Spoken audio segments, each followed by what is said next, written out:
हमारे देश में कंट्रोवर्सीज का माहौल कुछ ज्यादा ही बढ़ता जा रहा है। लास्ट ईयर सीएए, एनआरसी, इस साल Karnataka hijab controversy and now Kejriwal Kashmir Files controversy. इन सब कंट्रोवर्सीज में एक फैक्टर कॉमन है, वो है Hindu Muslim divide.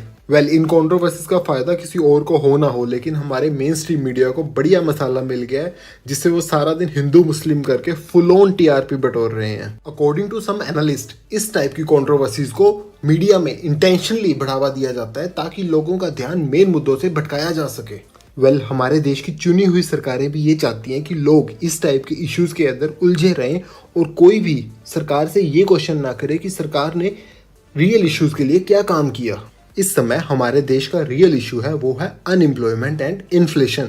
According to Centre for Monitoring Indian Economy, India में दिसंबर 2021 तक 5 करोड़ 30 लाख लोग बेरोजगार हो गए और बेरोजगारी की दर हमारे देश में 7.91% पहुंच गई। बेरोजगारी की खासियत ये है कि इसकी मार से हिंदू तो खतरे में है ही है, लेकिन मुस्लिम भी खतरे में है। इवन सिख, ईसाई, पारसी सब खतरे में है। बेरोजगारी की समस्या के लिए हम किसी एक पर्टिकुलर सरकार को दोषी नहीं ठहरा सकते, क्योंकि ये हर सरकार की नाकामी रही है। एग्जाम्पल के लिए अगर हम मेल अनएम्प्लॉयमेंट की बात करें तो 21.79% के साथ हरियाणा नंबर 1 पर है, जहां पर भारतीय जनता पार्टी की सरकार है, और वहीं राजस्थान नंबर 2 पर है विद 20.79%, जहां पर कांग्रेस की सरकार है। अनएम्प्लॉयमेंट का एक इम्पैक्ट जो सबसे ज़्यादा दिखाई दे रहा है वो है प्रॉब्लम ऑफ डाउनवर्ड प्रेशर, जिसका मतलब है कि बहुत अधिक पढ़े लिखे लोग बहुत कम योग्यता वाली पोस्ट के लिए अप्लाई कर रहे हैं। एग्जाम्पल के लिए उत्तर प्रदेश में 2018 में 62 मैसेंजर पोस्ट के लिए 93,000 एप्लीकेशंस आई, जिसमें से 3700 पीएचडी होल्डर्स थे। आपको जान के ये हैरानी होगी कि इस पोस्ट की मिनिमम क्वालिफिकेशन थी 5th क्लास और आपको सेल्फ डिक्लेरेशन देनी थी कि आपको साइकिल चलानी आती है। जनवरी 2022 में CMIE ने एक और डेटा रिलीज किया, जिसके अकॉर्डिंग देश में 66 लाख लोग अनएम्प्लॉयड नहीं रहे। ऐसा कुछ नहीं है कि इन 66 लाख लोगों को सरकार ने रोजगार दे दिया। असलियत में इन 66 लाख लोगों ने निराश होकर नौकरी ढूंढना ही बंद कर दिया, जिस वजह से ये लोग अनएम्प्लॉयमेंट की डेफिनेशन से ही बाहर हो गए। जिसके अकॉर्डिंग अनएम्प्लॉयड वह इंसान है जो एक्टिवली काम ढूंढ रहा है लेकिन उसे काम मिल नहीं रहा। अगर ऐसे 1 या 2 करोड़ लोग और निराश हो गए तो सरकार तो कहेगी कि देखो हमारे देश में तो बेरोजगारी रही नहीं, परंतु इन रियलिटी किसी को रोजगार नहीं मिला। अब ये बेरोजगार लोग और ज्यादा हिंदू मुस्लिम की बात करेंगे। गवर्नमेंट को ऐसे बेरोजगार युवाओं को रोजगार प्रदान करने तथा सही मार्गदर्शन के लिए स्टेप्स लेने चाहिए, क्योंकि बेरोजगारी के further negative and spill over effects बहुत ज़्यादा हैं। जैसे कि बेरोजगार युवाओं में कुछ टेंडेंसीज अधिक मात्रा में पाई जाती हैं, जैसे कि नशों का सेवन करना या फिर चोरी करना, जिससे सोसाइटी के अंदर फर्दर लॉ एंड ऑर्डर की प्रॉब्लम क्रिएट हो जाती है। इसके साथ साथ देश का दूसरा असली मुद्दा है, वो है महंगाई। देश की राजधानी दिल्ली में 1 लीटर पेट्रोल की कीमत 101 रुपये से ऊपर हो गई है।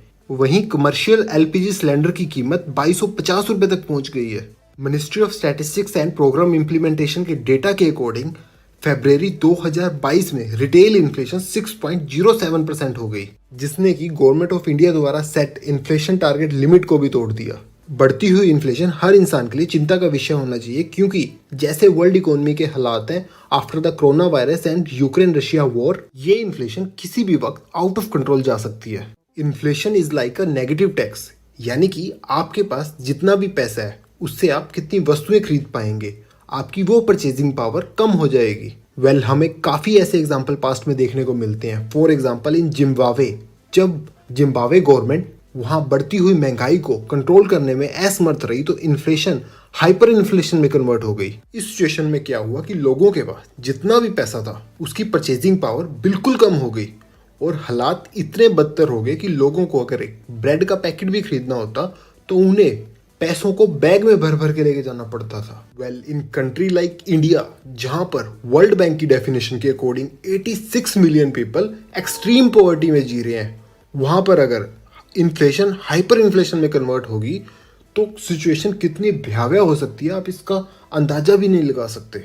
इसीलिए इन्फ्लेशन को गवर्नमेंट जितना जल्दी हो सके इनिशियल फेजेस में कंट्रोल कर ले, उतना ही इकोनॉमी के लिए बेनिफिशियल है। ये कहा जाता है कि इंडिया एक डेमोग्राफिक डिविडेंड कंट्री है, यानी कि यहाँ पर 15 से 64 साल की आयु के युवा मेजोरिटी में है, जो कि एक वर्किंग पॉपुलेशन है, जिस वजह से हमारे देश का ग्रोथ का पोटेंशियल बहुत अधिक है। ऐसे में जब हमारे देश के युवा पर महंगाई तथा बेरोजगारी की मार पड़ रही है तो ये डेमोग्राफिक डिविडेंड डेमोग्राफिक लाइबिलिटी में कन्वर्ट हो रहा है।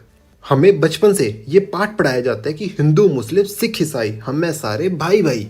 इस भाईचारे का लाइव एग्जाम्पल हम सब ने कोरोना काल में देखा था, जब एक मृत हिंदू व्यक्ति को उसके परिवार वालों ने हाथ लगाने से मना कर दिया तो उसके कुछ मुस्लिम पड़ोसियों ने हिंदू रीति रिवाज से उसका दाह संस्कार किया।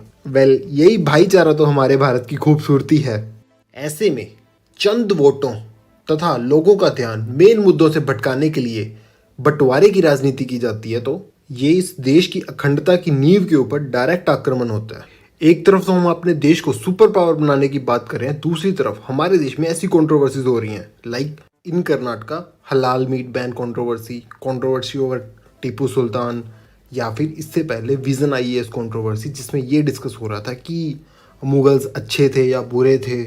इसके साथ साथ राजनीति का लेवल इतना लो गया कि एक constitutional post that is chief minister, उसके आवाज़ के ऊपर हमला हो रहा है। इस हालात में जब मीडिया को अपना एक्टिव रोल प्ले करना चाहिए, ये लोग सिर्फ अपनी TRP कैसे बढ़ाई जाए उसमें व्यस्त है। ऐसे हालात में भी कुछ लोग हैं जो सरकार का तथा लोगों का ध्यान रियल इश्यूज की तरफ खींचने का प्रयास कर रहे हैं। एक ऐसा देश जो विश्व गुरु बनने का लक्ष्य लेकर चल रहा है, वहां पर ऐसी घटनाएं होना कतई शोभनीय नहीं है।